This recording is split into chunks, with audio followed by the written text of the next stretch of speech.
楚风抬起手来，便将2座阵法同时化解开来。然而当阵法化解之后，楚风却是目光一变，愣在了原地，因为他直到此刻才发现，在他所布置的封锁阵法之外，竟然还有着一座封锁阵法。那封锁阵法将他封锁在了里面，并且在这封锁阵法之内还有着一道身影，此人正是夏雨儿。而夏雨儿就站在不远处看着自己，就像是一直在等待自己一般。当夏雨儿的目光投向楚风手中那玻璃球体之际，楚风也是注意到夏雨儿的目光明显的产生了变化。楚风公子好厉害，竟然让这玻璃球体化为了金色，你究竟是如何做到的？夏雨儿问道。侥幸。楚风敷衍的一笑，随后问道：夏姑娘为何会在此处？这封锁阵法是你布置的吧？的确是我布置，我是在等你。夏雨儿说道。等我？有事？楚风问道。我想与你交换玻璃球体。夏雨儿说道。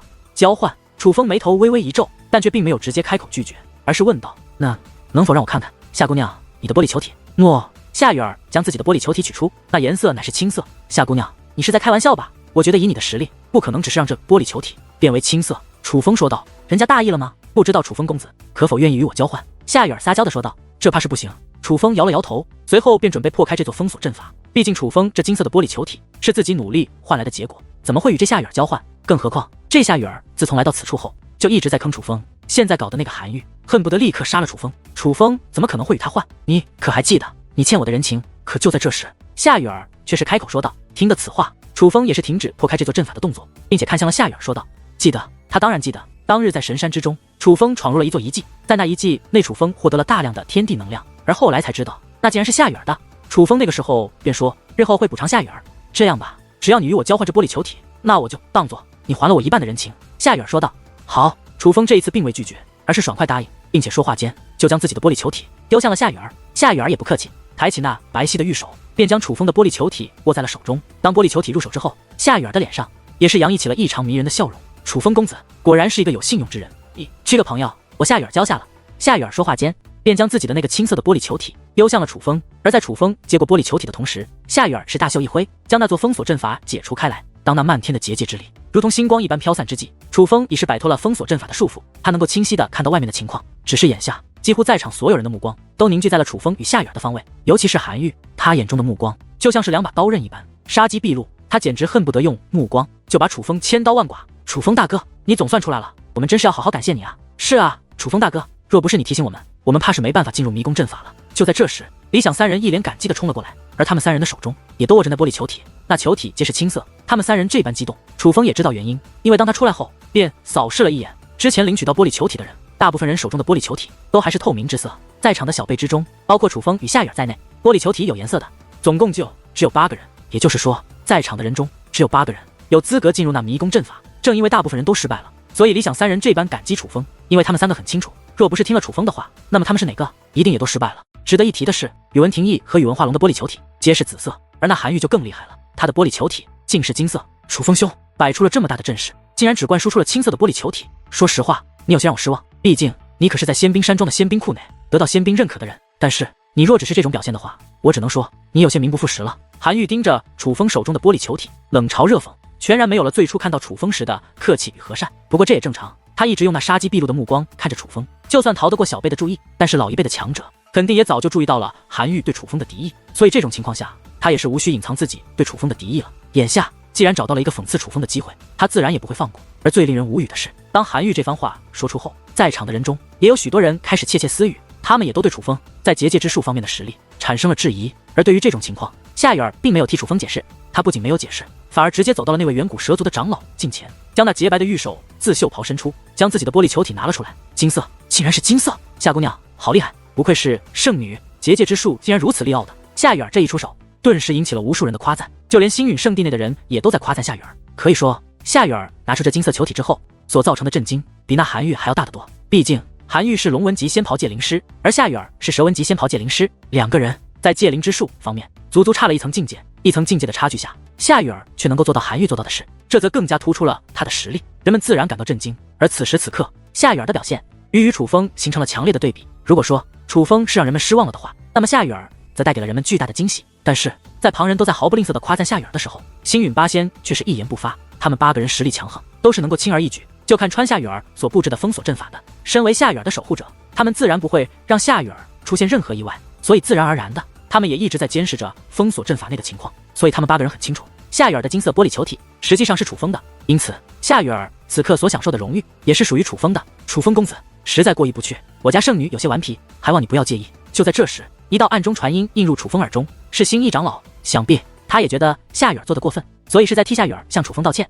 实际上，楚风早就预料到了这种情况，并且楚风也不在意这些人如何看自己，毕竟真金不怕火炼，楚风有着真材实料，迟早可以展现得出来。所以这件事情，楚风不仅没有生气，相反他根本就没有放在心上。当收到新一长老的道歉之后，楚风虽然没有回答，可是却冲着新一长老淡淡一笑，他是在告诉新一长老不要有所负担。他楚风并没有把这件事情放在心上。远古蛇族检查了夏雨儿手中的玻璃球体，发现是真的后，也很惊讶。在他看来，龙纹级仙袍界灵师能够让这玻璃球体化为金色，其实是在意料之中。但是蛇纹级仙袍界灵师让这玻璃球体化为金色的话，难度实在是太大了。我能进去了吗？夏雨儿对远古蛇族的长老问道。进去吧。远古蛇族的长老点了点头。见状，韩愈则是赶忙走上前去，交出了自己的玻璃球体。他真是不愿意错过任何能与夏雨儿近距离接触的机会。而当靠近夏雨儿之后，他更是冲着夏雨儿和善的一笑。老实说，以他的身份和实力，再加上他这样的笑容，足以迷倒在场任何一名年轻女子。但是面对夏雨儿的时候，韩愈仍然很没底气。毕竟在此之前，他已经与夏雨儿交谈多次，可是夏雨儿连屌都没屌他。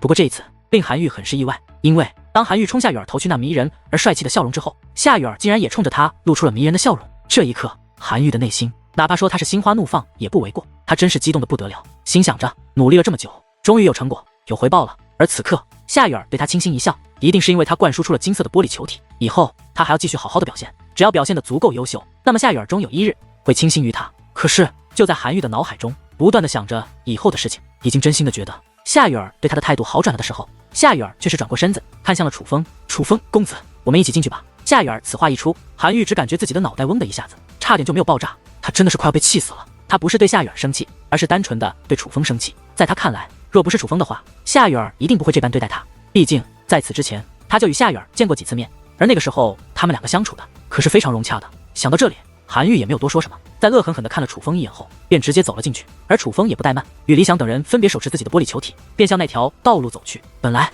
楚风等人以为他们可以直接登山了，可是顺着这条由结界之力所打造的道路走了没多久之后，他们发现在他们的前方出现了一座巨大的宫殿，那宫殿拦住了他们的去路，并且宫殿大门敞开，门外还有远古蛇族的高手看守，就好像在等待他们一般。这让楚风等人意识到，想要进入迷宫阵法似乎并没有这么简单。尽管心中也有猜测，可是楚风等人并未多问，而是直接进入了那座宫殿之内。进入宫殿之后，他们才发现在这宫殿之内竟然聚集着不少人，并且全部都是小辈，他们来自哪里的都有，可以说是大千上界，各方强横的势力都有。此刻哪怕是楚风也是不由得发出感慨，来到这结界仙域的人还真是不少。毕竟来到这里的小辈只是一部分，相信还有很多人选择进入了那座修炼阵法。但是楚风也是注意到，在场的人手中皆是握着玻璃球体，但是大部分人的玻璃球体都还是最原始的透明状，没有任何颜色。看来那个远古蛇族的长老说的是实话，他们的确是故意为难你们的。女王大人幸灾乐祸地说道，若是没有这故意的难为，星陨圣地的那些小辈也都能够进入这里，但正因为有了这故意的难为，才导致那些星陨圣地的小辈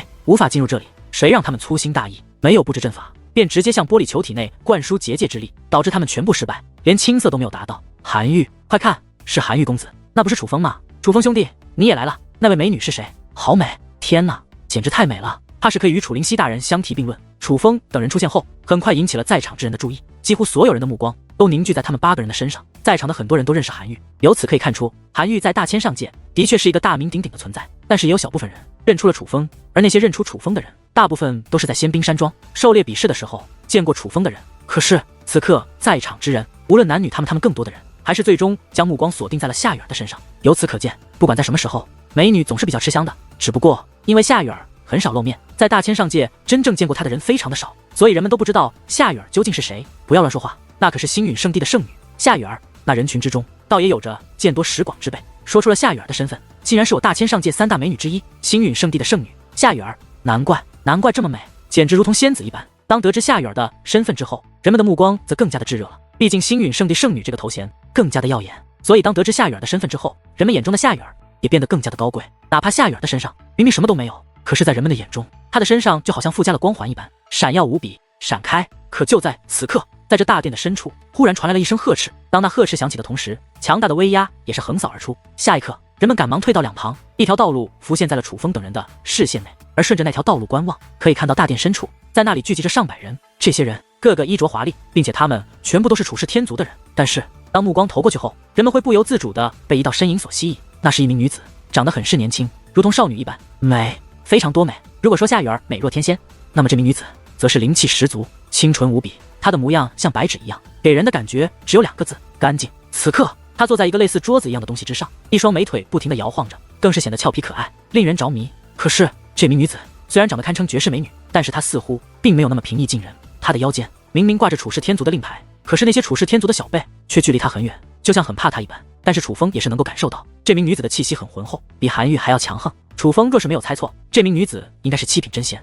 在场的小辈之中，此女的实力凌驾于所有人之上。楚灵溪，竟然是楚灵溪！天哪，我这趟真是没有白来，竟然同时见到了大千上界3大美女中的2位。这一刻，李想激动的惊呼出声，兴奋的身体都在颤抖。而通过李想的惊呼，楚风也是知道了那名女子的身份，她便是楚灵溪，妖孽榜排名第9的存在，并且不仅她的父亲与爷爷在处世天族内位高权重，她的母亲更是另一方上界的公主。这楚灵溪的背景可以说是非常强大的，在整个大千上界都是屈指可数的存在。灵溪，时隔近2年，我们终于又见面了，想不到你进步的这么快，竟然已是7品真仙。这么看来，下一次的天骄武斗会，你的名次又将提升不少。韩愈开口了，就如同对夏雨儿一般，他表现得很是殷勤。然而楚灵溪却看都不看韩愈一眼，而是盯着夏雨儿说道：“你便是夏雨儿？夏雨儿，幸会楚灵溪姑娘。”夏雨儿面带笑意，对着楚灵溪做出了一个礼貌的动作。身为星陨圣地的圣女，难道最基本的规矩都没学会？灵溪姑娘，这是你可以称呼的吗？楚灵溪冷漠地说道。别看她长得清纯可人，可是她说起话来却是霸道的很。那我该如何称呼？夏雨儿有些不解地问道。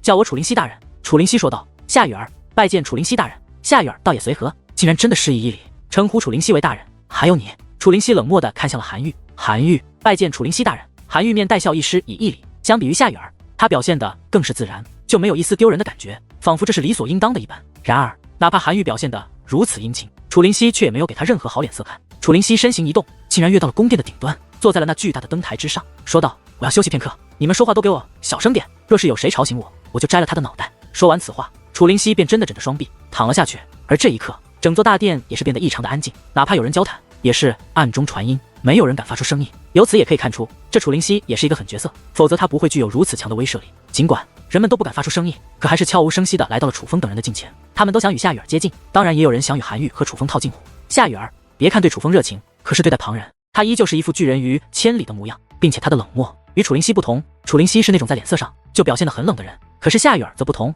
她的脸上始终挂着迷人的笑容。虽然她看上去美若天仙，又和蔼可亲，然而你真的觉得她和蔼可亲的话，那可就大错特错了。这大殿之内，所有与她打招呼的人都吃了闭门羹，哪怕是处世天族的小辈也不例外。可以说，自打夏雨儿进入这大殿后，成功与其交谈的便只有那楚灵溪一人而已。不过楚风并不那么冷漠，凡是与他打招呼的楚风都会与其交谈，尤其是仙冰山庄的人，楚风对他们也是格外的热情。毕竟在楚风来看，他能够来到这里，多亏了仙冰山庄的庄主，所以他觉得他欠仙冰山庄一个恩情。而经过与他们的交谈，楚风也是知道为何这些人全部聚集在这里了。原来不是他们不想登山，而是远古蛇族不肯放行。为此，那个楚灵溪已经大发雷霆过一次，最终还是远古蛇族族长亲自出面告知楚灵溪一定不会耽搁藏灵池的喷发后，楚灵溪才平息下来。想一想远古蛇族族长对待星陨八仙的态度，再想一想他对待楚灵溪的态度，楚风倒也是能够想象，远古蛇族族长也并非天不怕地不怕，否则他不可能亲自出来安抚楚灵溪的情绪。如果说他不怕得罪星陨八仙的话，那么他一定害怕得罪楚灵溪，这也正常。毕竟处世天族乃是这大千上界当之无愧的霸主，更何况楚灵溪又不是寻常的处世天族族人，他的背景那么强大，莫说远古蛇族族长了，想必整个大千上界也没有几个人敢招惹楚灵溪。楚风兄弟，你们怎么进入这里的时候就已经拿到这个玻璃球了？一番交谈后，有人看着楚风手中的玻璃球体问道。此刻的他们已经不再暗中传音，而是当众聊天，只不过也害怕吵到那个霸道的楚灵溪，所以人们把声音压得很低。你们是在何处拿到这个玻璃球体的？楚风问道。我们是进入这大殿内才拿到的，据说像这玻璃球体内灌输结界之力，会产生颜色变化，而这个球体的颜色变化据说会给我们带来线索，增添我们进入藏灵池的几率，但是具体是怎么回事我们也不明白，有人说道。而听到他们的话后，楚风等人也是清楚，这里的人应该还不知道关于那迷宫阵法的事情，也不知道今年这藏灵池不是那么容易进入的。楚风兄弟，都说你戒灵之术不俗，但是你今日表现可真是差强人意。可就在这时，宇文廷义忽然对楚风开口。对于宇文廷义的嘲讽，楚风淡淡一笑，并未理会。楚风兄弟，你可别误会，我宇文廷义可没有嘲讽你的意思，其实我是非常相信你的实力的，只是我不明白为何你今天发挥失常，竟然只让那玻璃球体的颜色化为了青色。宇文廷义说道。有话不妨直说。楚风说道。好爽快，既然如此，那我也就直说了，其实我想与你切磋一番。宇文廷义说道。你想如何切磋？楚风问道。其实他非常清楚，宇文廷一是故意难为楚风，这很可能是韩愈所指示，但是楚风根本就不怕他们。他们若真是认为那青色玻璃球才是楚风是灌输的，那么他们将会很惨。这里刚好有一个用结界之力催动的棋盘，我们就用结界之术下盘棋，如何？宇文廷一指着身前的棋盘说道：“那个棋盘其实就是先前楚灵溪所坐着的桌子。”楚风并没有立刻应答，而是走进那棋盘后，认真的打量起来。这个棋盘很大，似是一个战场一般，两方的棋子则是将士。而观察之后，楚风发现宇文廷一倒是没有说谎，这棋盘的确是用结界之力催动的棋盘，这应该是远古蛇族的人故意摆放这里，供这里的人消遣用的。可以，楚风说道。楚风兄弟，你先别急着应啊，既然要切磋，自然就要有些赌注。宇文廷一说道。想怎么赌？你说。楚风来者不拒，他自认为不会输给这宇文廷一，自然也就不怕和他赌。但若是韩愈与楚风赌，那楚风就要好好考虑一下了。毕竟那韩愈的结界之术在楚风之上，乃是龙文级仙袍界灵师。既然要赌，那就赌点有趣的，不如你输了就自己掌自己一个耳光，可好？宇文廷一看着楚风笑眯眯的说道。怎么可以这样？哪有做这种赌注的？此刻楚风还未开口，李想便说话了。与此同时，在场之人也是小声的议论起来。人们都看得出来，这宇文廷一根本不是简单的与楚风切磋，他就是要搞事情。楚风没有说话，而是摇了摇头。怎么了，楚风兄弟？不敢了。宇文廷一顿时原形毕露，向楚风投来了讽刺的目光。我觉得一个耳光太少，1000个怎么样？楚风说道。楚风此话一出，在场的许多人都是忍不住倒吸了一口凉气。人们本来觉得楚风摇头是要拒绝，谁想当他竟然说出这种话，还真是语出惊人啊！甚至就连那原本躺在大殿顶端那灯台之上的楚灵溪也是坐了起来，一张美眸正向下观望。显然哪怕是他也觉得这场切磋有点意思了。好，1000个耳光就1000个耳光，只是你若输了可不能抵赖。宇文廷一说道。其实这是我想对你说的。楚风淡淡的笑道。哈哈，你倒是有自信。宇文廷一笑得越加讽刺。好说歹说，他那玻璃球体也是紫色的，而楚风只是青色的，所以在他看来，楚风敢与他切磋，那便是找死，竟然还敢激他。他觉得楚风不仅是找死那么简单，而是不知死活。若是可以，那便开始吧。楚风主动站到了棋盘的另一端。来吧。宇文廷一也是站到了棋盘的另一端。下一刻，二人意念一动，便将自己的结界之力融入了各自的棋子之上。下一刻，那原本平静的棋盘顿时发生了变化，那些棋子竟然一个个如同拥有了生命一般站立了起来，甚至身上还散发着光芒。他们有的手持刀刃，有的推动战车，一时之间厮杀之音响彻开来。双方军士气势如虹，如同大军一般向彼此发动攻势。很快的，双方交锋了。两方大军在楚风与宇文廷一的催动之下开始了厮杀。每当有人倒下，便会鲜血四溅，肉身分离。这哪里是棋盘，这根本就是真正的战场，一切都是如此的真实。而见到这一幕，李想三人则是紧张的不得了，因为楚风与宇文廷一的对决可以说是平分秋色，胜负难分。而李想三人紧张的时候，那宇文廷一则更加紧张了。他本以为凭借他的实力可以用压倒式的优势胜过楚风，可没得曾想，他竟然与楚风战得难解难分。眼见着那些棋子一个一个的被杀，他手中的棋子已是越来越少，他的内心也越发的慌乱起来。毕竟这种棋盘胜负规则很简单，就是杀得对方片甲不留，哪一方棋子全灭便是哪一方败了。但是所幸当宇文廷一的棋子不断减少的同时，楚风的棋子也在不断的减少，双方一致是不相上下，战得非常激烈。终于又有2颗棋子倒下，而眼下这整个棋盘之上便只剩下了2颗棋子。楚风与宇文廷一各自1颗。呵，我倒是小看你了，竟然能与我战到这种地步。宇文廷一看着楚风说道。很意外吗？对于这个场景，我倒是预料之中。楚风说道。你觉得你会赢？宇文廷一问道。若是我觉得我会输，就不会与你赌。楚风说道。那便来看一看究竟是谁更胜一筹吧。宇文廷一说话间，他竟然大吼一声，下一刻磅礴的结界之力便如同潮水一般涌入那最后1颗棋子。这一刻，他的那颗棋子身上光芒大生，已经覆盖了整个棋盘。在这种情况下，楚风的那颗棋子显得弱小不堪，而在宇文廷一的催动之下，他的那颗棋子也是手持兵刃向楚风狂奔而来。对于这种情况，楚风的棋子则一动不动。见到这一幕，人们都以为楚风已经放弃了。宇文廷一已经灌输了那么强大的结界之力，可是楚风却没有任何反应。这不是放弃了，又是什么？而就在这时，2颗棋子终于交锋到了一处。只见2颗棋子各自挥动手中的刀刃，向对方挥砍而去。一道鲜血飞溅开来，那闪耀的棋盘顿时暗淡了下来。楚风的棋子完好无损，而宇文廷一的那颗棋子已是身首异处。我擦，赢了！楚风大哥，赢了！楚风大哥，你简直太牛掰了！李想三人没有控制住自己激动的情绪，竟然兴奋地大喊起来。但是很快的，他们3人又脸色大变，赶忙捂住了自己的嘴巴，因为他们忽然意识到，在这里是不可以大呼小叫的。但是他们明明呼喊了，可是楚灵溪却并没有对他们2人如何。此刻的楚灵溪悠哉地坐在大殿顶端，你的灯台之上，就像是一个不染凡尘的仙子，看上去是那般的悠然自得，而他的目光也很放松。此刻的他就是一个真正的旁观者。这不可能！宇文廷一大吼一声，连续倒退数步，他是不敢相信眼前的事实，胜负已分。难道棋子会说谎吗？楚风说道。有问题，一定有问题，我怎么会败给你？我这玻璃球体乃是紫色，而你的只是青色，你的结界之力不如我，怎么可能会胜过我？宇文廷一大吼着。楚风笑着摇了摇头，他并没有过多的解释，这棋盘乃是我足足常亲自打造，不会出错，是你输了。而就在此刻，远古蛇族的一位长老开口了。原来远古蛇族的长老一直在这大殿内，他虽然没有说话，可是他却也注视着这一切。听到没有？远古蛇族的长老都说是你输了，你还不承认，你就是输不起。李想指着宇文廷义说道：“算了，不要为难他。”可就在这时，楚风却是拍了拍李想的肩膀，说道：“既然他输不起，我们又何必咄咄逼人呢？本来只是一场切磋罢了，咱们就不要为难他了。”放屁！你说谁输不起？宇文廷义指着楚风大喝道：“若是输得起，为何不履行赌约？”楚风问道。宇文廷一怒目瞪圆，目光充满了愤怒与威胁。然而楚风却是面带笑意，丝毫不受宇文廷义的影响。他就那样看着宇文廷义，可是明明他的目光这般柔和，却给宇文廷义造成了极大的压迫，逼迫的宇文廷义浑身难受。不过1000个耳光而已，我宇文廷义输得起。宇文廷义说完此话，便抡起自己的手掌，随后在自己的脸颊扇动起来，一时之间，啪啪之音不断的炸响。而这宇文廷一倒也还算实惠，他扇得很用力，不仅打得自己满脸是血，甚至把自己的脸都扇变形了。看到这一幕，不仅韩愈脸色难看，那宇文化龙的脸色更是难看得很。当众长自己耳光，这实在太丢人了。更何况这个要求还是宇文廷义自己提出来的，这简直是自食其果。所以宇文化龙越想越气愤。楚风兄弟棋艺精湛，可否愿意与我再下一盘？就在这时，宇文化龙站了出来。别看他对楚风说话的时候心平气和，但是在他的眼中，楚风能够看到浓浓的憎恨与杀意。他可不仅仅是憎恨楚风那么简单，他是想杀了楚风，还要继续赌耳光吗？楚风问道。当然，不过数量要改变一下。宇文化龙说道。多少？楚风问道。败者自长1万个耳光。宇文化龙一字一句的说道。天哪，1万个耳光！听到这个数字，许多人都很惊讶。宇文化龙这目的太明显了，他就是要替宇文廷义报仇啊！楚风大哥，咱不与他比了。李想眼见不妙，对楚风说道。毕竟在他看来，楚风先前只是险胜宇文廷义，所以他很害怕楚风若与这宇文化龙比的话，会败给宇文化龙。众所周知，宇文化龙无论是修武方面，还是结界之术方面，都是要强于宇文廷义的。楚风既然险胜宇文廷义，那么对战这宇文化龙的话，则是必败无疑。你闭嘴！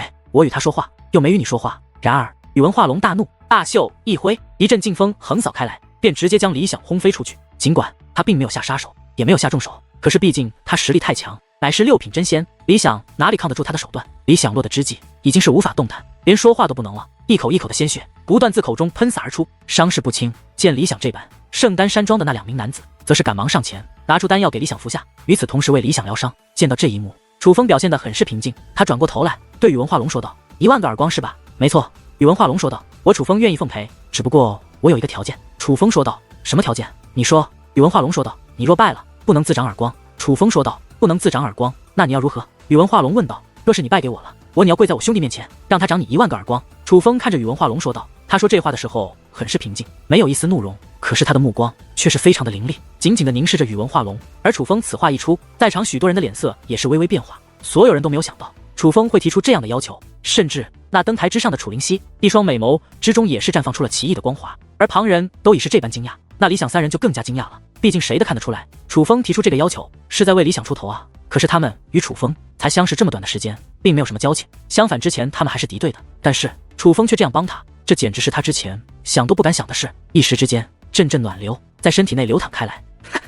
宇文化龙一阵大笑，随后他的脸色忽然大变，不仅笑容瞬间收起，在他的脸上还露出了无比狰狞之色，用那比猛兽还要可怕的目光看着楚风。好，我答应你。他答应了，那是因为他有着绝对的自信，能够胜过楚风。身为宇文廷义的兄弟，他最清楚宇文廷义的实力，就如外人眼中的一样。宇文化龙无论是修武方面，还是结界之术方面，都要比宇文廷义强横。尽管二者都是蛇纹级仙袍界灵师，可是宇文化龙的结界之术却有着碾压宇文廷义的实力。既然楚风只是险胜宇文廷义，那么在他看来，他可以轻轻松松的胜过楚风。这楚风在他面前根本毫无胜算，试问有着绝对的胜算，他又怎么会惧怕楚风？别说跪在地上被人长1万个耳光，哪怕是再过分的要求，他也不怕。在他看来，他绝对不会输，要败的只有楚风。那便开始吧。楚风说道。而这一刻，宇文化龙则是站在了先前宇文廷义所站的位置，而当他站到那里之后，那原本只剩下一颗棋子的棋盘立刻开始变化，并且光芒大盛。而当暗光芒消散之际，棋盘上的血液消散了，那些身体残缺的棋子也都变得完整，并且整齐有序的站在属于他们的位置之上。此时此刻，这个棋盘已是恢复成了最初的模样。当棋盘恢复之际，宇文化龙那磅礴的结界之力便开始向自己的棋子灌输而去。他连开始都没说，便催动棋子向楚风发动了攻势，并且他的攻势异常的凶猛。与宇文廷义不同，他从一开始就向棋子灌输了自己最强的结界之力，他是要一击制胜。而当宇文化龙出手之后，楚风也是催动着棋子迎战。看到这一幕，在场的许多人都深深的为楚风捏了一把冷汗，因为这两者的差距实在是太大了。如果说这是两方棋子，是两方军队的话，那么宇文化龙的军队宛如天兵天将，光芒闪闪，气势非凡。至于楚风的棋子，虽然身上也闪烁着光芒，可可是与宇文化龙的棋子简直就不能相提并论。所以楚风的棋子大军就如同凡人的军队一般，看上去平平无奇。试问凡人的军队就算再强，又怎么与天兵天将抗衡？然而不管人们看好哪一方，这两方的棋子还是很快便交战了一处，一时之间鲜血纷飞，惨叫连连。这棋盘再度化作真正的战场，残忍无情，唯有用实力说话。可是，一番厮杀过后，莫说在场之人一个个惊得目瞪口呆，就连宇文化龙也是张大了嘴巴。他已经从一开始就施展了全力，可是为何这一战仍是平分秋色，胜负难分？宇文化龙慌了，豆珠大的汗水不停地自其身上流淌下。与此同时，他也变得越发的认真起来，不敢有一丝的大意。但是无论他如何认真，却也无法压制楚风。二人的这场棋盘对决，几乎复制了上一盘楚风和宇文廷一的对决，二者战得难解难分，看上去势均力敌，胜负难定。终于，这棋盘上又只剩下了2颗棋子，楚风与宇文化龙各自持有最后1颗棋子。宇文化龙，你做好跪地挨打的准备了吗？楚风抬起头对宇文化龙说道。然而宇文化龙却没有回答，他竟然催动着自己的最后1颗棋子，直接向楚风的棋子发动了攻势。他是想要发动奇袭，以棋制胜。然而当宇文化龙的那颗棋子靠近楚风的棋子之后，只见楚风的那颗棋子猛然抬起手中的兵刃，随后一道光芒闪过，宇文化龙的棋子便身首异处，倒卧在了棋盘之上。这不可能！宇文化龙脸色苍白，惊慌无助的他连续倒退数步，似是泄了气的皮球一般，面如死灰。楚风与他的对决不仅棋盘上复制了与宇文廷一的那一场，就连宇文化龙的反应也几乎是和宇文廷一一模一样的。他无法相信眼前的事实，更不愿意接受这个事实。然而胜负已定，他却不得不认，愿赌服输，跪下吧。楚风冷漠地说道。楚风大哥，算了吧。可就在这时，李想却开口了。此刻的李想身上的鲜血已然褪去，除了脸色还有些苍白之外，他看上去已经无碍了。只不过他的眼中却有着一抹胆怯，他似乎很怕宇文化龙，所以他不想再难为宇文化龙。宇文化龙，愿赌服输，请你现在立刻跪到李想面前。然而楚风就仿佛没有听到李想的话一般，继续对宇文化龙施压。不过宇文化龙也已经看出李想胆怯了，所以他并没有理会楚风，反而将目光投在了李想的身上。他的目光很是冰冷，充满了威胁之意。楚风大哥，算了，真的算了，你看我又没什么事。李想真的怕了，苦笑着对楚风开口，想让楚风就此罢手。你看，这可不是我输不起，你倒是先问一问你的那个朋友，敢不敢让我跪在他的面前，敢不敢伸手碰我一下？此刻宇文化龙得意的笑了，而看到这样的宇文化龙，李想的脸色也是涌现出了不悦。这也正常，没有人喜欢被人羞辱，更何况是当着这么多人的面。宇文化龙注意到了李想的脸色变化，可是他不仅没有收敛，反而挑衅地对李想说道：怎么，我说的不对吗？难道你敢打我？李想的眼中涌现出了一抹淡淡的怒色，他本想说什么，可是他欲言又止，最终什么也没有说。李想，你确定就要这么算了？你确定你白白的被他打而不追究？楚风转过身对李想问道。此刻李想很是尴尬，他不敢与楚风对视，所以低下了头。而楚风也注意到李想的双拳已经紧紧地握了起来，看得出来他也很纠结。都是血气方刚的年纪，若说李想不想打宇文化龙，不想报仇，那是假的，只是他太害怕了而已，害怕宇文化龙日后报复他，毕竟都是小辈，日后见面的机会还多的是，所以最终他还是摇了摇头，说道：楚风大哥，你的好意我心领了，但还是算了吧。这可真不怪我呀，楚风，要怪只能怪你的兄弟太懦弱，我可以让他打我，只是奈何他不敢打我啊，所以你想让我下跪，怕是不行了。宇文化龙得意的笑着，笑得非常的大声，与此同时还手舞足蹈，比划个不停，就好像他不愿赌服输，乃是被逼无奈一般，那个模样甚是嚣张。这一刻，莫说是楚风，哪怕在场围观之人都感到气愤，输了不认也就罢了，竟然还敢这般嚣张的嘲讽胜者，着实太过无耻了一些。楚风，你的确有些手段，也够义气，只是奈何你交友不善，竟与懦夫为友，我开始怀疑了。毕竟都说物以类聚，人以群分，你这朋友都是懦夫，不知道你是不是也是一个懦夫呢？宇文化龙继续对楚风冷嘲热讽，丝毫没有停下来的意思。看来他真是恨透了楚风，尤其是败给楚风之后，对楚风的憎恨更是翻了1倍。眼下好不容易有了可以嘲讽楚风的机会，他自然不会放过。闭嘴，你给我闭嘴！可就在这时，李想却是大吼起来，以歇斯底里的语气吼道：楚风不是懦夫，楚风大哥，他不是懦夫。行，他不是懦夫，可是你是不是懦夫？难道你敢说你不是懦夫？宇文化龙笑眯眯地看着李想，那目光之中充满了讽刺。谁说我是懦夫？谁说我不敢的？李想脸色涨红，用那愤怒的目光盯着宇文化龙，大声吼道。而李想此话一出，在场的所有人都是一愣，唯有楚风的嘴角扬起了一抹淡淡的笑意。楚风知道李想已经爆发了，接下来有好戏可以看了。而宇文化龙似乎也终于意识到了情况不妙，所以他不仅不再继续嘲讽，相反，面对他大吼连连的李想，他竟然转过身去，准备就此作罢。你给我跪下！可就在这时，李想却指着宇文化龙再度大吼起来。此刻的他怒目瞪圆，浑身的青筋都爆了起来，看上去就像是一头被激怒的雄狮，倒是有着几分气势。你说什么？宇文化龙转过头来看向李想，他似是不敢相信自己的耳朵，不敢相信自己听到的话。尽管他也看出李想要爆发了，但他没有想到李想竟然敢这般与他说话。我要你跪在老子的面前，让老子赏你1万个耳光！李想大声说道：“你他妈的敢与我这么说话，是活得不耐烦了吗？”下一刻，宇文化龙竟然脸色大变，冲着李想大吼起来。看那个架势，若是李想再敢废话一句，他就要对李想出手一般。宇文化龙，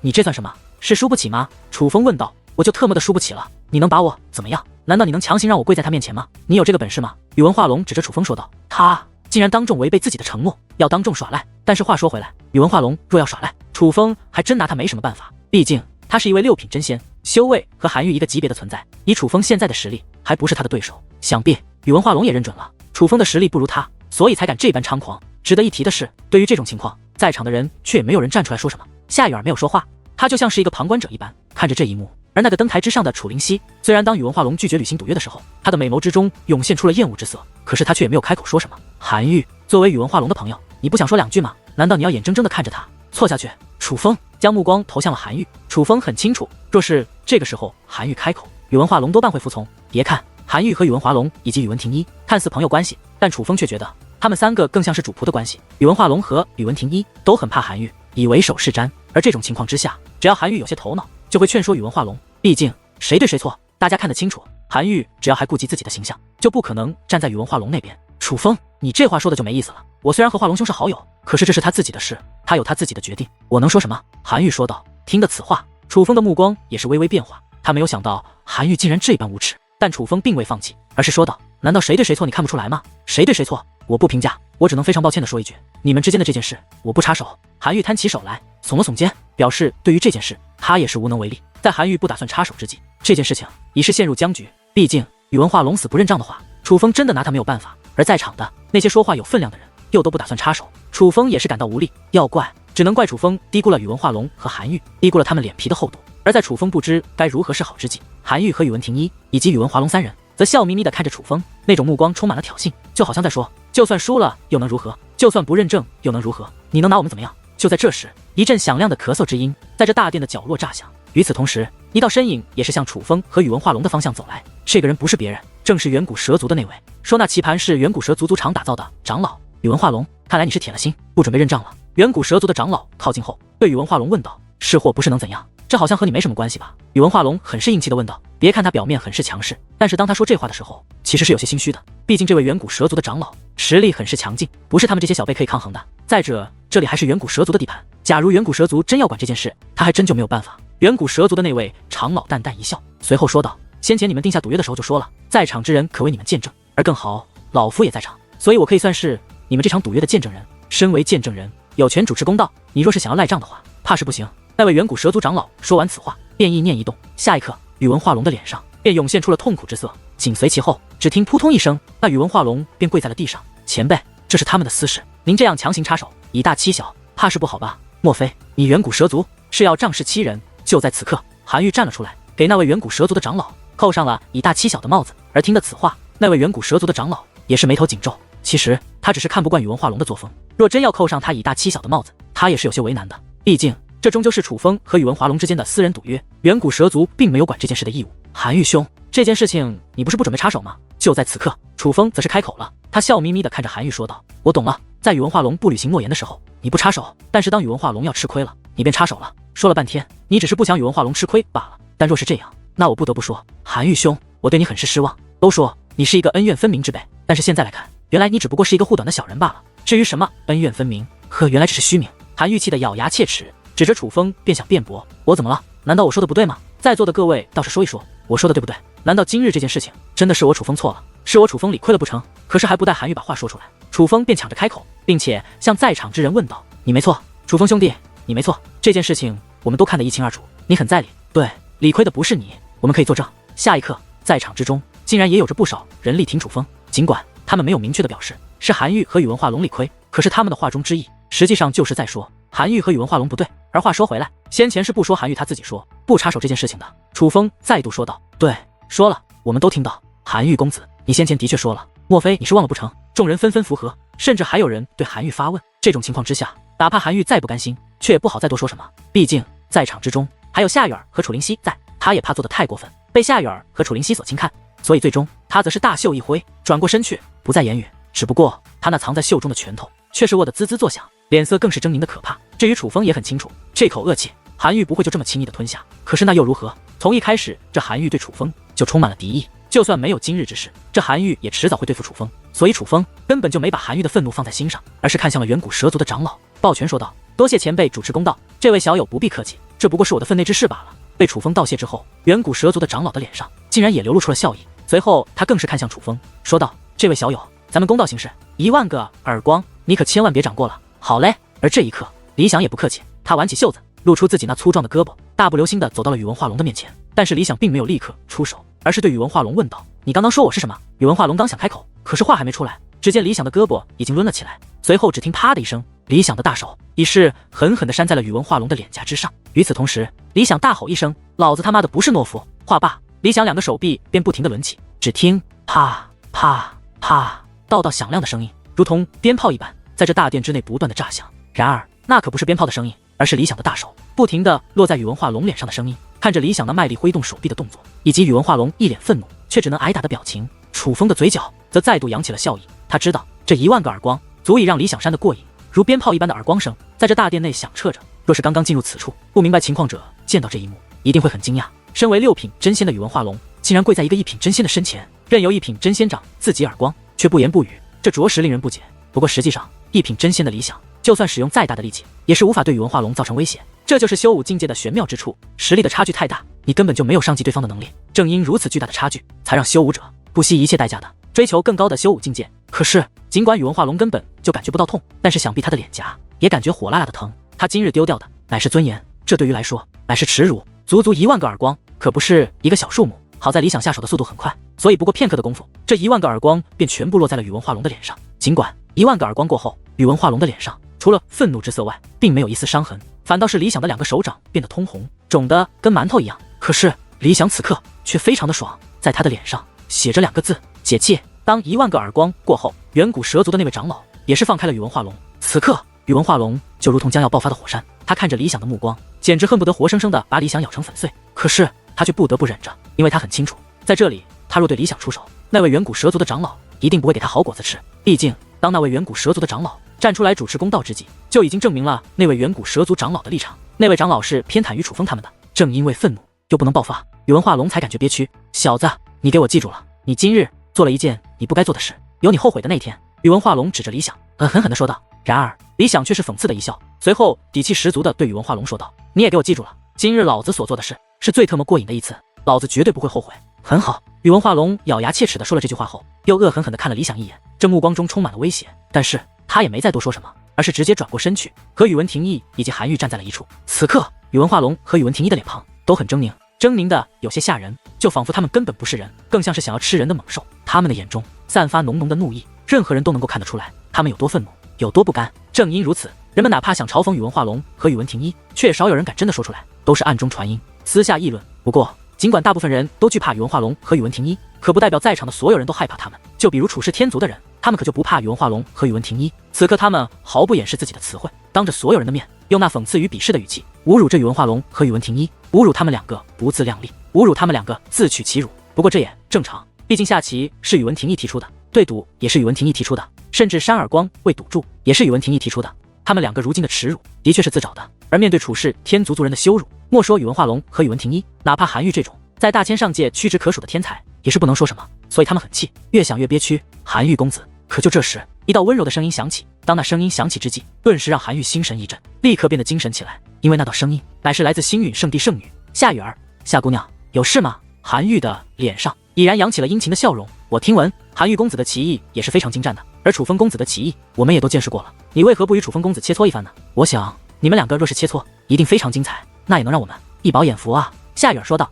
这该死的丫头怎么这么可恶？她是见不得你好吗？不过是抢了她的一点天地能量，她至于这么痛恨你吗？夏雨儿此话一出，女王大人顿时气得小脸鼓鼓着，因为夏雨儿实在过分，自从来到这里后，就一直挑拨楚风与韩愈的关系。现在楚风与韩愈3人水土不容，全拜夏雨儿所赐，没想到他竟然还不放过楚风，还在想办法搞事情。最重要的是，在此之前，楚风还将本属于自己的金色玻璃球体给了夏雨儿，这夏雨儿不领情也就罢了，竟然还是这般针对楚风。女王大人怎能不气？也就是女王大人现在实力不济，否则他一定会要求楚风放他出去，亲自撕烂夏雨儿的嘴。但没事，我倒是要看看这夏雨儿究竟能玩出什么花样。不过相比于女王大人，楚风倒是颇为淡定，而听得夏雨儿这样一说，韩愈的眼中也是闪烁出了喜色，他就像是抓到了报复楚风的机会一般，看向了楚风。其实我也想与楚风兄切磋棋艺，只是我毕竟是龙纹级仙袍界灵师，而楚风兄还只是蛇纹级，我怕楚风兄不敢与我切磋，所以便没有提出这个要求。韩愈兄还未提出，便知道我不敢了。楚风问道：难道你敢？韩愈问道：换做其他人，我也许不敢，可是你的话，我还真就不怕。楚风说道。楚风此话一出，如同一道无声的惊雷炸响，哪怕在场之人都被吓了一跳。什么？蛇纹级仙袍界灵师与龙纹级仙袍界灵师对抗？这简直太不理智了，因为简直毫无胜算啊！毕竟先前楚风和宇文廷义以及宇文化龙对战之时，就已经是险胜，对抗龙纹级仙袍界灵师的话，那真是一点获胜的机会都没有。人们实在想不通，楚风是怎么想的，竟然敢说出这种话。莫说旁人，就连女王大人也很震惊。楚风，你这是做什么？就算你气不过，可你也不该接受这样的挑战啊！这也太不公平了。女王大人说道。其实他是想劝说楚风不要与韩愈对弈这盘棋局，但相信我这次我并非是冲动。楚风说道。你算了，就由你吧。女王大人最终还是妥协了。楚风兄，你是认真的吗？而此刻韩愈则是连续追问着，他本来觉得楚风不可能答应和他对弈棋局，但是没想到楚风竟然应下了。这么好的机会，他自然要把握住，哪怕被人说他胜之不武，可他也要胜过楚风，否则今日的这口恶气会被他憋死。自然是认真的。楚风从容说道。看来你很有自信啊，莫非你真的觉得你能胜过我？韩愈问道。楚风并未回答，只是淡淡的笑了，可是他笑得很是自信，这抹笑容已经给予了韩愈回答。楚风的确觉得自己可以胜过韩愈，此刻莫说旁人，就连远古蛇族的那位长老目光也是充满了期待。他觉得楚风不像是冲动之人，他既然敢答应，就应该是有着一定把握的。只是蛇纹级仙袍界灵师和龙纹级仙袍界灵师的差距着实太大了一些，楚风究竟要如何与韩愈对抗呢？正因不解，这才期待。看到你这般自信，我也是很好奇，你到底有何手段能与我抗衡？来吧，让我看看你的手段，可千万不要虚张声势，那样一来我会很失望的。韩愈说话间便走到了那棋盘的一端，他是准备与楚风开始对弈了。见状，楚风并未说什么，而是面带淡淡的笑意，直接走到了棋盘的另一端。当楚风就位之后，那棋盘也是再度涌现出光华，光华消散之际，棋盘便恢复成了最初的完整模样。眼见着二人真的要开始对弈了，几乎在场的所有人目光都变得凝重起来，哪怕是那登台之上的楚灵溪也是变得认真起来，就连那摆动的美腿也是变得安稳，因为在场的人们都想知道楚风究竟要如何凭借蛇纹级仙袍界灵师的身份对抗身为龙纹级仙袍界灵师的韩愈。两位公子，请等一下。可就在二人将要开始对弈这盘棋局之际，夏雨儿却又忽然开口：夏姑娘，怎么了？韩愈赶忙问道，那个殷勤的模样简直恨不得让在场的所有人都知道他对夏雨儿有意思。但有趣的是，韩愈与楚灵溪打招呼的时候基本上也是这个态度，由此倒是也让在场之人明白，这韩愈并非是专情之辈，只是对优秀的女子他都很倾慕罢了。韩愈公子，你毕竟是龙纹级仙袍界灵师，你若就这样与楚风公子对弈，的确有点欺负人。我有2个建议，这样一来你们二人的对弈就公平了，哪怕你胜的话，想必也没人说你胜之不武。夏雨儿说道。夏姑娘真是贴心，究竟是何建议？请讲。韩愈以赞赏的语气说道。第一点，你若输了，要给楚风公子一点表示，但是若是楚风公子输了，他无需给你表示。夏雨儿说道。听得此话，韩愈顿时眉头一皱，这样一来未免太不公平了，尤其是这话竟然是从夏雨儿口中说出，他就更会觉得夏雨儿是在帮着楚风说话，他是站在楚风那边的，所以韩愈此刻很是不爽，但哪怕再不爽，他却也没有说什么，而是从容且爽快地应下了。夏姑娘这个建议很合理，我接受。话罢，韩愈又看向楚风说道，只是不知道楚风兄想要我怎么表示。然而还不待楚风开口，夏雨儿便抢着说道，不如就用你的玻璃球体做表示吧。玻璃球体。听得此话，莫说旁人惊讶，就连楚风也是目光一动。楚风有些捉摸不透夏雨儿了。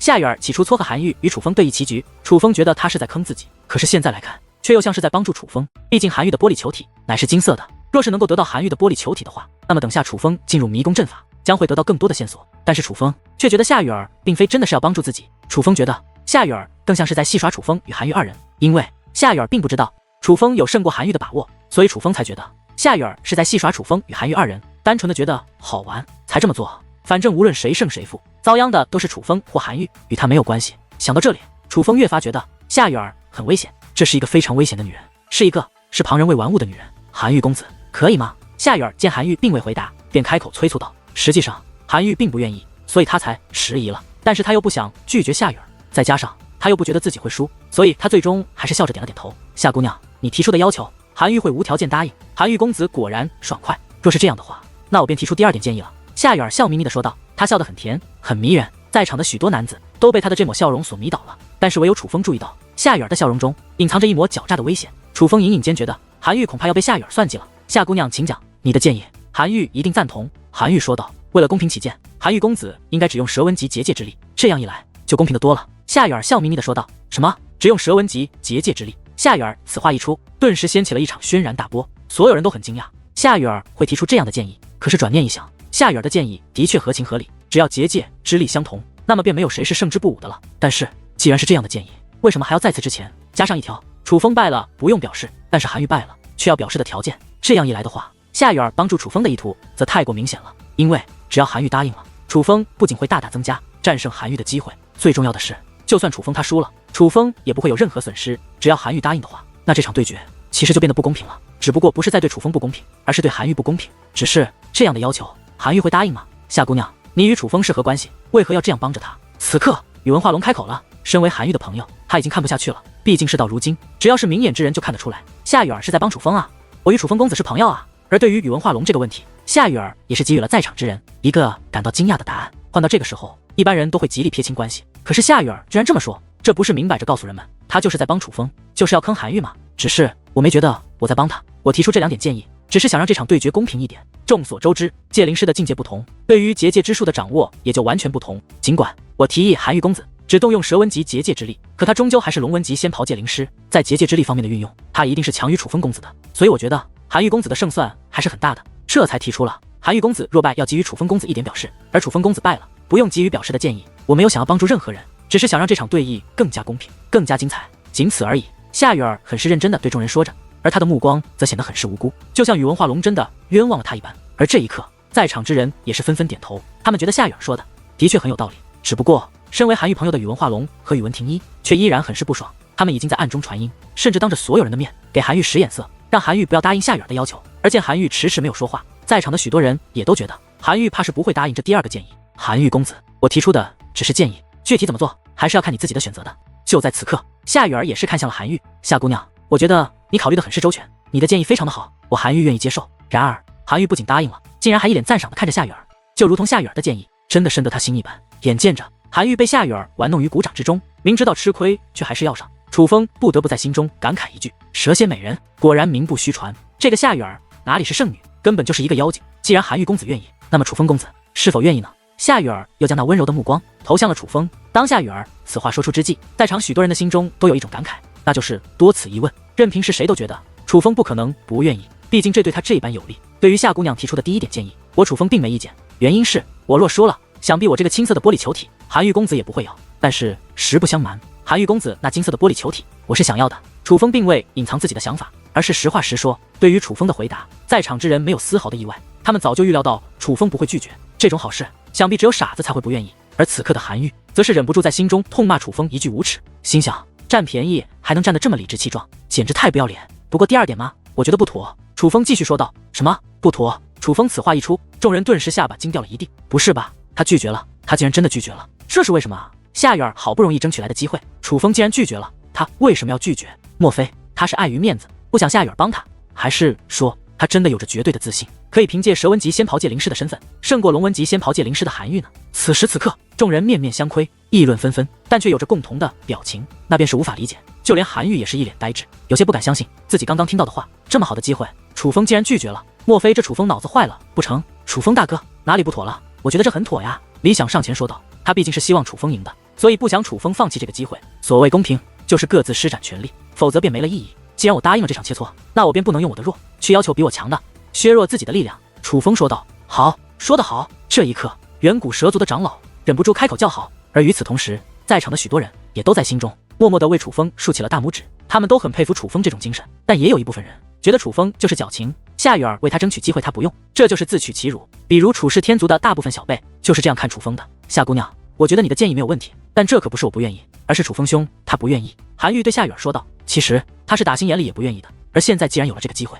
他便把一切责任都推向了楚风。夏雨儿则淡淡一笑道，我提出这2点建议，也只是想让这场对弈变得更公平一点。可既然楚风公子觉得各自施展全力才是公平，那我们便尊重楚风公子的决定吧。楚风兄，既然这样，那我们可以开始了吗？此刻韩愈一脸的喜悦，他是发自内心的高兴。在他看来，能够施展全力的话，楚风必败无疑。最重要的是，在此之前他已经答应了夏雨儿的要求，可以只释放蛇纹级结界之力，但是这个要求却被楚风拒绝了。所以就算他赢了，也没人会说他胜之不武，只会说楚风自取其辱。可以开始了。楚风说道。那便让我领教一下楚风兄的棋艺吧。韩愈说话之间，意念一动，那龙纹级结界之力便如同潮水一般自他的身体散发而出，涌入自己的棋子之中。与此同时，楚风也是释放出自己的结界之力，涌入自己的棋子。这一次，楚风的结界之力比先前对战宇文化龙以及宇文庭一的时候要强大得多。此刻，宇文化龙和宇文庭一内心很是不爽，他们终于知道为何先前他们会败给楚风了。原来楚风是留了后手，故意隐藏了实力。实际上，楚风的结界之力是比他们强的，